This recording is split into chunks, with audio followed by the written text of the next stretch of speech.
My name is Elaine Carter, and on the day my only son got married, my daughter-in-law shoved my face into a plate of steaming mashed potatoes. It happened in a ballroom glittering with chandeliers and laughter, the kind of place I once only dreamed of setting foot in. I had chosen a simple blue dress, nothing extravagant, because I wanted the night to belong to Daniel, not to me.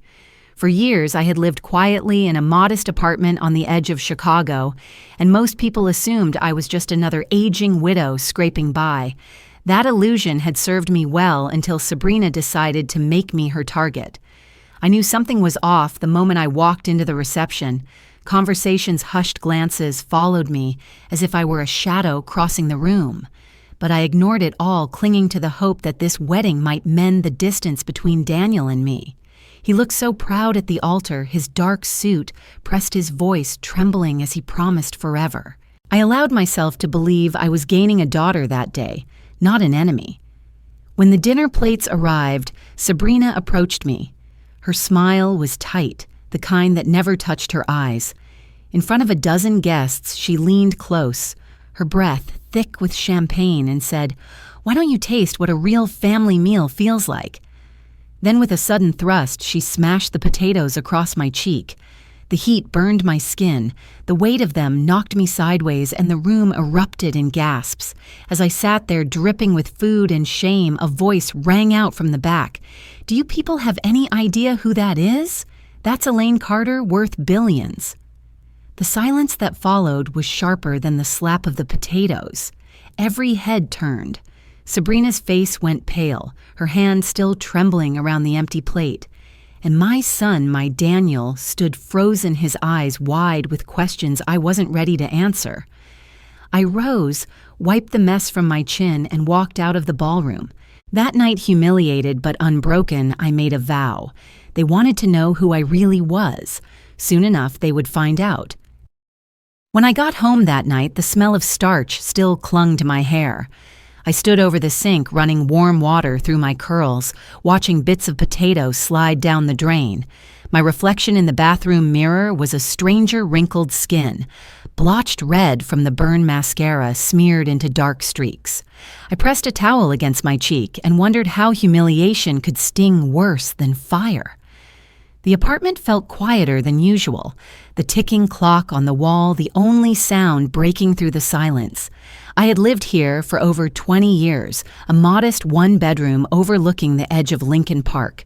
To anyone else, it was the home of a woman who had long ago given up on grandeur.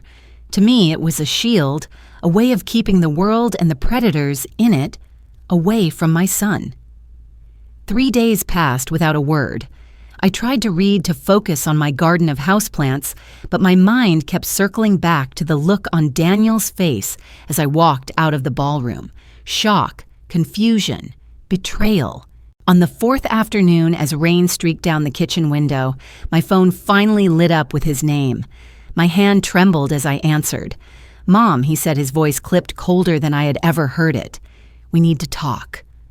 I pressed the phone tighter to my ear, waiting for warmth that never came. "Sabrina wants to apologize," he added after a pause. "We'll meet, not at your place, neutral ground, that cafe on State Street, 1 hour." The line went dead. I set the phone on the counter, my chest aching. My son didn't sound like my son. He sounded like a man already pulled into someone else's orbit.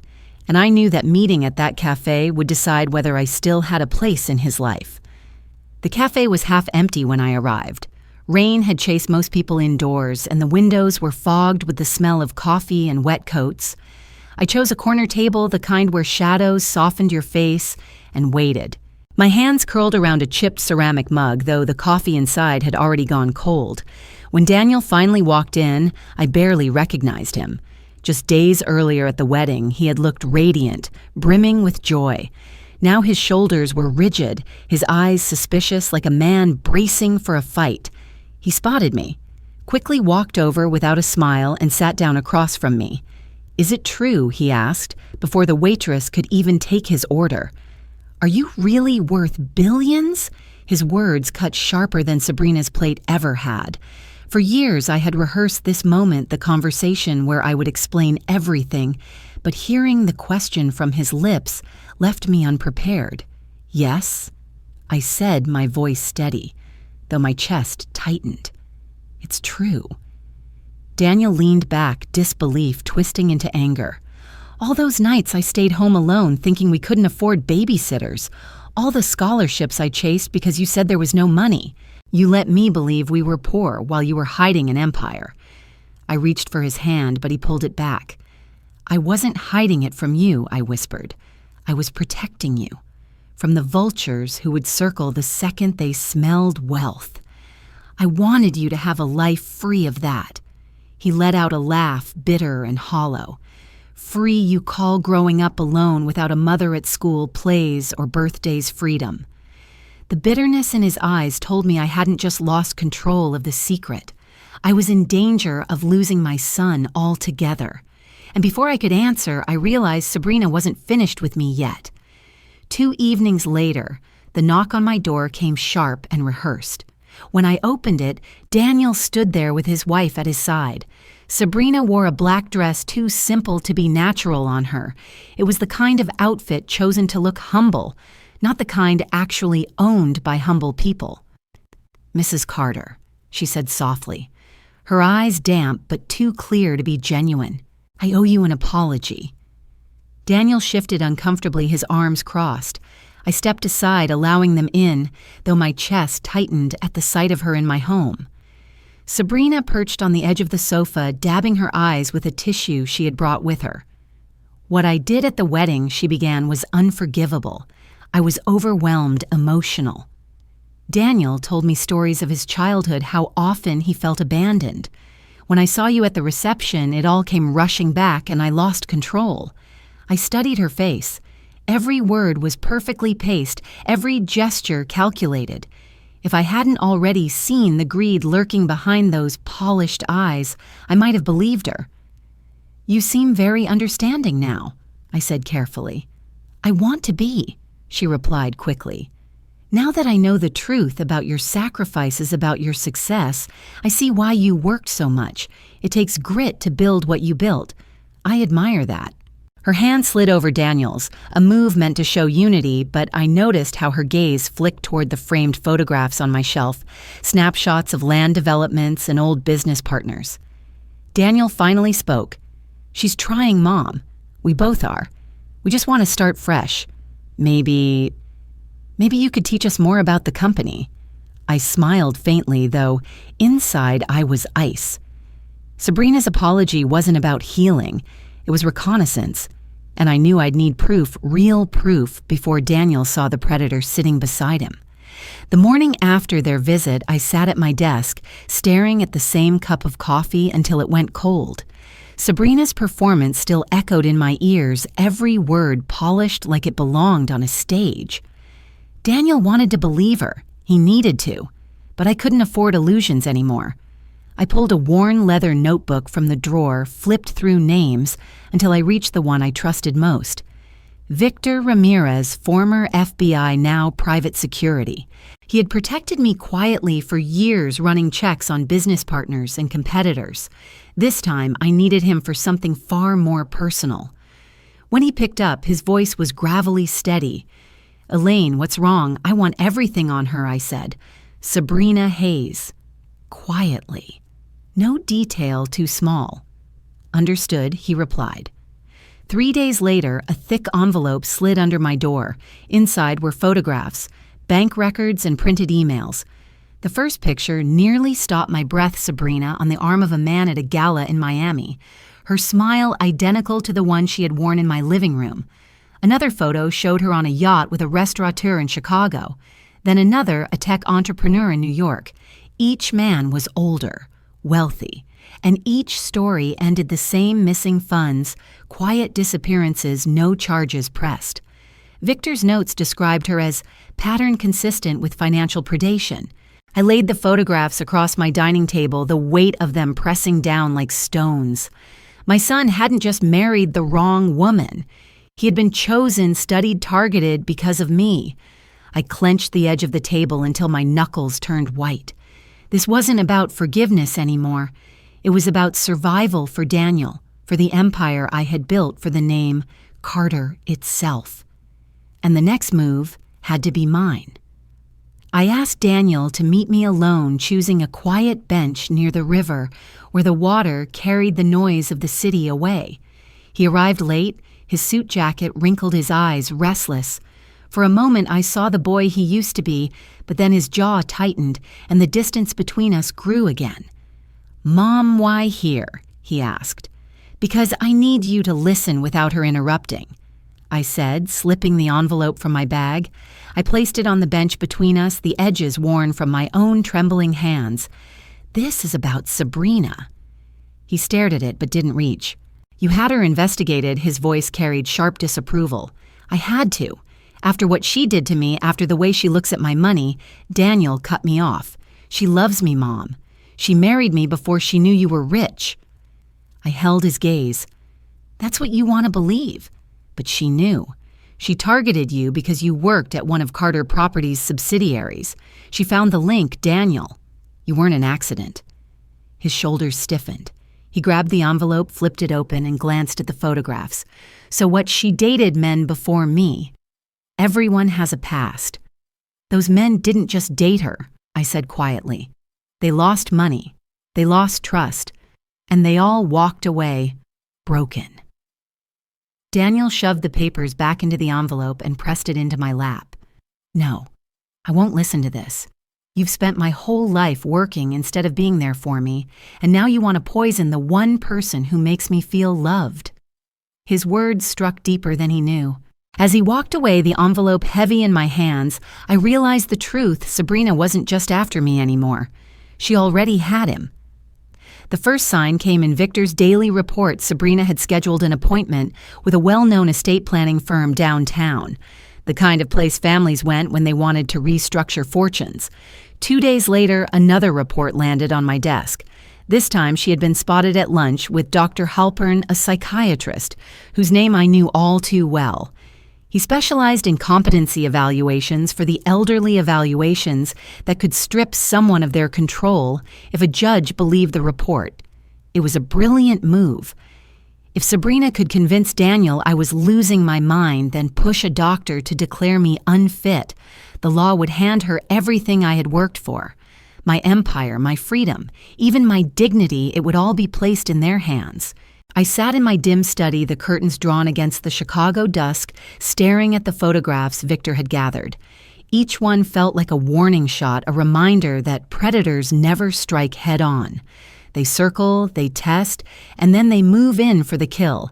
But I hadn't built Carter Properties by being naive.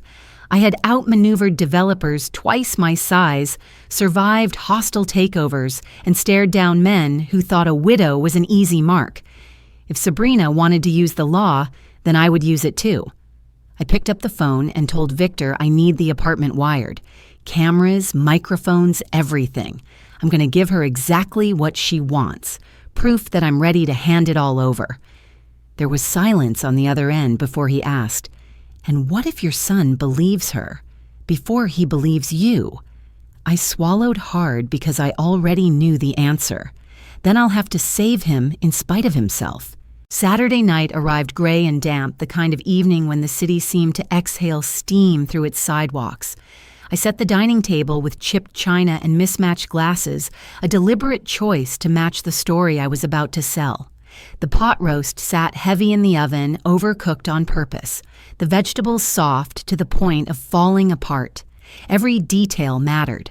Tonight, I needed to look like a woman slipping a mother who could no longer manage even the simplest tasks. At exactly 7, the knock came. Daniel entered first, shoulders tense, followed by Sabrina in a beige dress too modest to be sincere. Her smile was wide, her eyes scanning the room. She took my hands in hers and whispered, "Mrs. Carter, you look tired. Are you all right?" I let my voice quaver. "Some days are better than others. Thank you both for coming. It means so much to have family around." We sat, and Daniel tried bravely to chew the salty roast. "It's good, Mom," he said, though. I saw him wince. I shook my head. "I don't know anymore. Lately I forget recipes, even numbers. Finances confuse me. Maybe I need help." Sabrina's eyes sparked. She leaned forward. "Daniel is wonderful with money. We could help if you'd like." I dabbed at my eyes with a napkin. I've been thinking of transferring most of my assets now before a doctor says I can't. Daniel looked stunned. Mom, that's hundreds of millions. Sabrina squeezed his hand, her voice syrupy. It's wise. Families should plan early. I nodded weakly, then added, my lawyer insists on recording our discussions, just to show I'm making choices freely. For the briefest second, Sabrina's mask slipped. Then greed pushed it back into place. Of course, she said. Transparency is always best, and in that moment I knew the trap was set. The morning after the dinner, I sat at my desk with a thumb drive no bigger than a stick of gum. Inside, it was everything Sabrina's eager promises, her not-so-subtle push for control, her delight when I mentioned moving money before a doctor could declare me unfit. Every word, every glance had been captured by Victor's hidden cameras. I dialed the number he'd given me for Special Agent Sarah Collins, a woman who specialized in financial crimes against the elderly.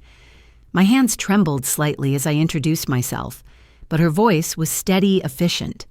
Within an hour, she was at my apartment, headphones pressed to her ears as she listened to the recording. I watched her brows lift, then harden. This is enough to open a case, she said. She's walking herself right into fraud charges. Relief swelled through me, sharp and painful. For weeks I had carried the weight of this secret alone. Now the law was finally on my side. 2 mornings later, before dawn, the knock came, but not to my door. Victor's report arrived with a single photograph, Sabrina in handcuffs. Her hair tangled her beige coat, half-buttoned Daniel standing behind her in shock. The FBI had moved fast, seizing her devices, freezing accounts securing Dr. Halpern as well. I imagined Daniel's world collapsing in real time, the wife he thought he knew exposed as a predator, the love he defended shown to be calculation. And though part of me ached for his pain, another part whispered that it was necessary. When the phone finally rang, his voice was raw, broken. "Mom!" They arrested her. I closed my eyes, steadying my breath. The battle wasn't over. He still had to face the truth about me, about her, about everything. But at last the walls Sabrina had built were starting to crumble. Daniel showed up at my apartment looking as if he had aged 10 years overnight. His tie was gone, his shirt wrinkled, and his eyes carried the red rims of a man who hadn't slept. He didn't hug me. He didn't even sit at first. He just stood there in the doorway, shaking his head like he had lost his bearings. "How long have you known?" His voice cracked under the weight of betrayal. "Since the day after your wedding," I admitted softly. He let out a bitter laugh. "Weeks. You've known for weeks that my wife was a criminal, and you didn't tell me. I motioned for him to sit, but he stayed standing. Daniel, you wouldn't have believed me. You were too deep in her spell. If I had shoved the files in your hands earlier, you'd have accused me of jealousy, not protection." His fists clenched at his sides. "Maybe, but you didn't even give me the chance." The silence between us was raw. Finally, he dropped into the chair across from me, his head in his hands. "The FBI showed me things. Mom. Emails, bank transfers. Other men she's conned. They said she stole millions before me. Millions. And I was just next in line." My chest ached at the sound of his voice breaking. I know I whispered. He looked up, tears spilling. "Do you know what it feels like to realize your marriage was a lie? That every touch, every kiss, every word was just a calculation?" I reached across the table, resting my hand over his trembling one. "No, sweetheart? I don't know that pain, but I know the pain of watching my son walk into a fire I couldn't pull him out of." His shoulders sagged, his face a portrait of despair, and I realized the hardest part wasn't saving him from her. It was convincing him he still had a future to fight for. 6 months later, Daniel sat across from me in the office that had once felt like my fortress. Now it was ours. Papers were spread between us, quarterly reports, investment plans, scholarship proposals. His sleeves were rolled up, his pen tapping against the margin as he studied the numbers. "The Portland housing project is ahead of schedule," he said, his voice steady, businesslike. and the foundation has already awarded 200 scholarships, most of them to kids who never thought they'd see college. I watched him, the determination in his eyes, no longer borrowed from someone else's ambition. For the first time, Daniel wasn't chasing approval from Sabrina or anyone else. He was building something real. "You're learning fast," I told him. He smiled faintly. I had a good teacher, even if she hid the truth for too long. The words stung, but they weren't meant to wound. They were an acknowledgement, a fragile thread of forgiveness. I set down my pen and leaned back. "Daniel, everything I did, every sacrifice, every mistake, it was all to keep you safe. I can't undo the lies, but I can give you the truth now. No more secrets." He studied me for a long moment, then nodded. "That's all I want, the truth, and a chance to make my own path." We sat in silence, the hum of the city below filling the space. For the first time in decades, it didn't feel like distance. It felt like peace. Sabrina was gone, serving her time. The empire was intact. But more important than all of it, my son was sitting across from me, present, alive, willing to try again. Sometimes love means being the villain in your child's story. But sometimes, if you're patient enough, they live long enough to see that villain was the hero all along. Looking back, I still feel the sting of those mashed potatoes on my skin, but it no longer burns with shame. That night became the turning point, the moment I chose to fight, not for money, but for my son's future. I lost years to silence and secrets, yet in the end, truth built a bridge stronger than wealth. Betrayal revealed itself, justice was served, and Daniel and I began again. Sometimes survival is the seed of redemption. Thank you for watching. If you enjoy these family drama and revenge stories, please subscribe and join me for more every day.